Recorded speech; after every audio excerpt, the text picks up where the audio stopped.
మహాగణాధిపతయే నమః. ఓం గురుభ్యో నమః. ఓం శ్రీమాత్రే నమః.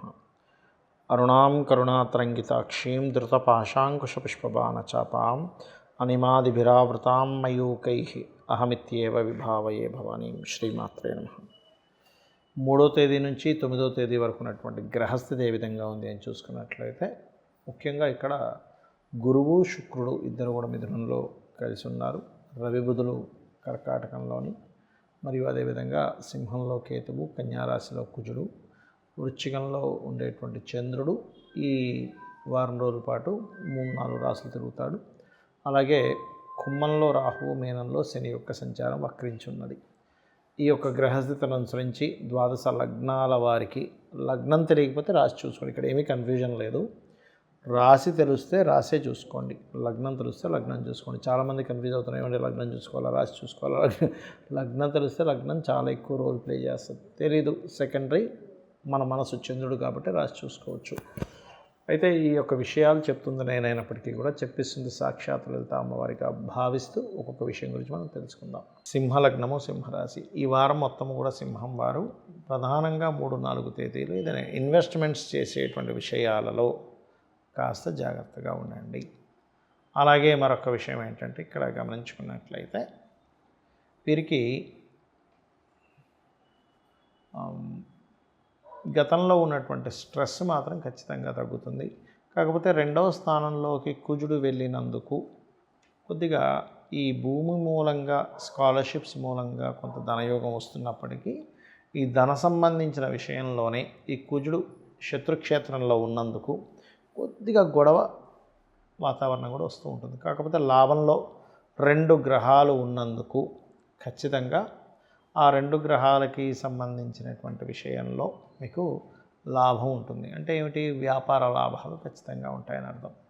అదేవిధంగా 3-4 తేదీలు విద్యా విషయంలోని, వాహన విషయంలో, వాహనం మీద వెళ్ళేటప్పుడు కానివ్వండి, ఇన్వెస్ట్మెంట్స్ ఏదైనా భూముల మీద చేసేటప్పుడు కానివ్వండి, కొంత జాగ్రత్తగా ఉండాలి. రుణాలు ఖచ్చితంగా లభిస్తాయి. రుణం కోసం చేసే ప్రయత్నం ఫలిస్తుంది. అలాగే కొంత ఇష్టపడిన వారిని వివాహం చేసుకోవాలనే ప్రయత్నం కూడా కొంతవరకు ఫలిస్తుంది సింహం వారికి. అలాగే 7వ స్థానంలో రాహు ఉన్నందుకు విదేశీ సంబంధాలు, లేకపోతే డిఫరెంట్ క్యాస్ట్లో, డిఫరెంట్ వాటిలో సంబంధాలు కుదరడం జరుగుతూ ఉంటుంది. అదేవిధంగా చేసేటువంటి ఉద్యోగంలో కొంత ప్రమోషన్స్ వస్తాయి. కాకపోతే గవర్నమెంట్ అండర్టేకింగ్, మార్కెటింగ్ రిలేటెడ్ రంగాల్లోని, లేనట్లయితే ఆరోగ్యానికి సంబంధించినటువంటి ఉద్యోగ అవకాశాలు ఉన్న ప్రదేశం కాకుండా ఇతర ప్రదేశాలకు వెళ్ళడం ద్వారా అక్కడ హైకు ఉంది. ఉద్యోగ సంబంధించిన విషయంలో కూడా బాగుంటుంది. అయితే ధనస్థానంలో ఉండేటువంటి కుజుడికి సంబంధించిన ప్రభావం తగ్గాలంటే కాస్త కందులు దానంగా ఇస్తూ ఉండండి. ఓం నవవిద్రుమ బింబశ్రీ న్యక్కారి రతనచ్చదాయ నమః అని నామస్మరణ చేయండి. అన్ని విధాలా మీకు బాగుంటుంది. చాలామంది నన్ను అడుగుతున్న అంశం ఏమిటంటే,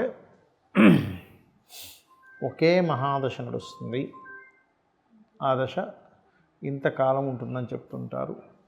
కష్టాలు వాళ్ళు ఏదైతే కష్టపడుతుంటారో, అంటే అప్పుల వల్ల కావచ్చు, ధనం ఇరుక్కుపోవడం కావచ్చు, రోగ సంబంధించినవి కావచ్చు, ఉద్యోగం లేకపోవడం కావచ్చు, వ్యాపారం నడవకపోవడం కావచ్చు, ఇటువంటివన్నీ కూడా ఇప్పుడు చూడండి. చిన్న ఎగ్జాంపుల్, ఒకటేదో మహాదశ ప్రారంభమైంది, ఏ బుధ మహాదశ ప్రారంభమైంది అయినప్పుడు ఎంత ఉందండి అంటే, ఒక 4 సంవత్సరాలు అయిపోయింది, ఇంకొక 13 సంవత్సరాల దాకా ఉంటుంది బుధ మహాదశ అనగా. అమ్మ బుధుల్లో అంతా ఇంతేనా అంటూ ఉంటారు. దాన్ని ఏమైనా అధిగమించగలమా అసలు? ఇక్కడ 2 విషయాలు. మనకి ఎటువంటి మహాదశ నడుస్తుందో ఆ దశానాథుడు ఇంకా ఎంతకాలం ఉన్నదో చూసుకోవాలి. చూసుకొని దాన్ని అధిగమించడం అంటే ఏమీ లేదు. ఇప్పుడు చలికాలం వచ్చింది, బాగా ఎండాకాలం వచ్చింది. చలికాలం అంతా అలాగే భరించాలా అంటే, నువ్వు రూమ్ లోపల హీటర్ పెట్టుకోవచ్చు, లేకపోతే ఏదైనా దుప్పటి కప్పుకోవచ్చు, స్వెటర్ వేసుకోవచ్చు. కాలం మారిపోదు, అలాగే దశ వెంటనే మారిపోదు. మీకు ఆ దశ ఎంతకాలం ఉందో దాని ప్రభావం ఇస్తూ ఉంటుంది. కానీ మీరు దాని నుంచి రక్షించుకోవడానికి మీకు ఎటువంటి ఇబ్బంది ఉందో ఆ ఇబ్బందికి తగ్గట్టుగా మీరు అమ్మవారిని ఆ మంత్రం చేసుకుంటూ బయటపడవచ్చు, గుర్తుపెట్టుకోండి. అలాగే గృహం విషయంలో కూడా చాలామంది అడుగుతూ ఉంటారు. ఏంటంటే, ఏమంటే ఇంట్లో ఉన్నంతకాలం ఇంతేనా అని అడుగుతూ ఉంటారు కొంతమంది. లేనట్లయితే మేము వచ్చినప్పుడు బాగానే ఉందండి, ఒక 3-4 ఏళ్ళు చాలా బాగుంది, తర్వాత మాకు ఎందుకు ఇబ్బంది వచ్చింది అన్నప్పుడు మీరు చెక్ చేసుకోవాల్సింది మీ జన్మజాతకంలో ఏదైనా మహాదశ కానీ, అంతర్దశ కానీ, లేకపోతే గోచారం కానీ మారి ఉంటుంది. ఎలా అంటే, చిన్న ఎగ్జాంపుల్ చెప్తా. ఆరోగ్యంగానే ఉన్నాడు మనిషి, కానీ సడన్గా స్ట్రోక్ రావడమో, జ్వరం రావడమో, లేకపోతే సమ్ ఇబ్బంది వచ్చిందనుకోండి ఆ వ్యక్తికి, అప్పుడేంటి అతనికి లోపల ఏదో చేంజ్ వచ్చింది లోపల. అంటే ఏంటి, బాగా కొలెస్ట్రాల్ ఏదైనా ఫుడ్ తిన్నాడా, లేకపోతే బ్లడ్ క్లాట్స్ అయ్యాయా, లేకపోతే బీపీ అండ్ షుగర్ లెవెల్స్ పెరిగాయా, ఇన్ని సంవత్సరాల నుంచి లేదంటే అప్పుడే వచ్చిందంటే దాని అర్థం ఏంటి, బాడీలో ఎలా అయితే చేంజ్ జరిగితే బాడీ రోగానికి గురవుతుందో మహాదశ అంతర్దశల్లో కూడా చేంజ్ జరిగినప్పుడు గురవుతుంది. మరి వాస్తుపరంగా ఏం చేంజ్ జరగచ్చు అంటే వాళ్ళకి తెలియకుండానే కొన్ని రంగులు వేసే విధానంలో, చాలామంది తెలియక ఉత్తరం వైపు ఎరుపు కానీ ఎల్లో కలర్ కానీ వేసుకుంటే సడన్గా ఫైనాన్షియల్గా ఆగిపోతుంది, వచ్చే అవకాశాలన్నీ ఆగిపోతూ ఉంటాయి. వైట్ కలర్ ఉంటే చాలా బాగుంటుంది. అలాగే ఇంట్లో ఒక్కొక్కసారి ఎక్స్ట్రాకి ఇంకో బాత్రూమ్ కట్టించామండి అంటారు. అది ఒక్కొక్కసారి ఫైనాన్షియల్ హౌసెస్ అయితే కూడా అక్కడ మీకు బ్లాకేజ్ ఏర్పడుతుంది. అంటే నార్త్లో కానీ, ఆగ్నేయంలో కానీ, పడమరలో కానీ. ఇలాగా మనం ఏదైనా నిర్మాణం చేసినప్పుడు అది కరెక్ట్ ప్లేస్లో చేస్తున్నామా లేదా, ఎందుకంటే కొంతమంది కొన్ని ఫుడ్స్ పడవు. అలాంటప్పుడు వాళ్ళు ఆ ఫుడ్ తీసుకోవడం వల్ల వాళ్ళకి మెటబాలజీ పరంగా చాలా చేంజెస్ వచ్చేసి ఇబ్బంది పడుతూ ఉంటారు. ఆ రకంగా అక్కడ అసలు మనం ఏం చేంజ్ చేసాము, ఒక వస్తువు మారిస్తే కూడా ఇంట్లో దాని ప్రభావం ఉంటుంది. వాస్తు అంటే కేవలం ఏదో 4 గోడలు కాదు, 45 మంది దేవతా అసురులతో, వాస్తు పురుషుడితో ఉన్నటువంటిది వాస్తు.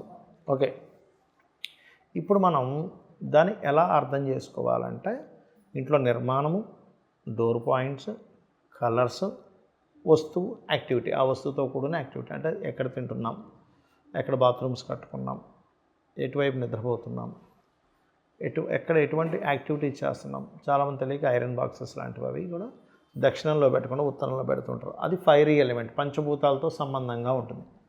భూతత్వము, ఆకాశతత్వము, జలతత్వము, వాయుతత్వము, ఇలాగా పంచభూతాలు అన్నమాట. అంటే భూమి, ఆకాశము, అగ్ని, వాయువు, జలము.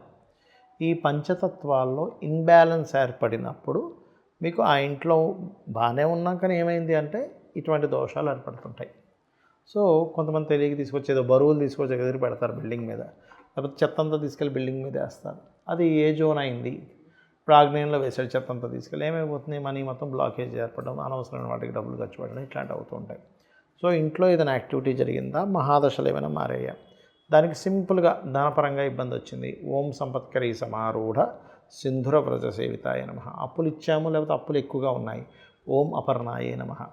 శని ప్రభావం ఎక్కువగా ఉందండి అందుకే అవ్వట్లేదు అనుకున్నారు, ఓం అనాకలిత సాదృశ్య చుబుకశ్రీ విరాజితాయ నమః. అమ్మవారి నామాలు చేసుకోవచ్చు. ఇలా హెల్త్ ఇబ్బందులు వచ్చాయి, ఓం సర్వవ్యాధి ప్రశమనై సర్వమృత్యు నివారిణి అగ్రగణ్య చింత్యరూప కలికల్మషనాశినే నమః.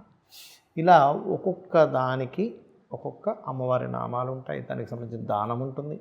ఏ గ్రహానికి సంబంధించి ఉంటే ఆ గ్రహ సంబంధించిన గోధుమలు, ఇప్పుడు రవి ప్రభావం పడింది గోధుమలు, చంద్ర ప్రభావం పడింది బియ్యము, కుజ ప్రభావం ఎక్కువగా ఉంది అంటే నెగిటివ్గా, పాజిటివ్గా కాదు నెగిటివ్గా ఉంది, కందులు ఇవ్వడం, బుధ ప్రభావం ఎక్కువగా ఉంది, పెసలు ఇవ్వడం, అదేవిధంగా గురు ప్రభావం ఎక్కువగా ఉంది, శనగలు, శని ప్రభావం నువ్వులు, రాహు ప్రభావం మినుములు, అలాగే శుక్ర ప్రభావం బొబ్బర్లు, కేతు ప్రభావం ఉలవలు. ఇలాగా ఒక్కొక్క దానికి ఒక్కొక్క దానం ఇవ్వవచ్చు. అంటే మనం ఇలాగే అనుభవించాలనుకుంటే మనకి జ్యోతిష్శాస్త్రము దానికి సంబంధించిన రెమెడీస్ అక్కర్లేదు. కాబట్టి మనం మార్చుకోవాలన్నప్పుడు అదొక శాస్త్రం. ఎప్పుడు కూడా నువ్వు మారడానికి ఏం చేయాలి, మనలో కూడా ఆలోచన విధానంలో ఏం మార్చుకోవాలి. కుజ దశ నడుస్తుంది, కుజుడు నెగిటివ్గా ఉన్నాడు, అప్పుడు గొడవలకు దూరంగా ఉండాలి.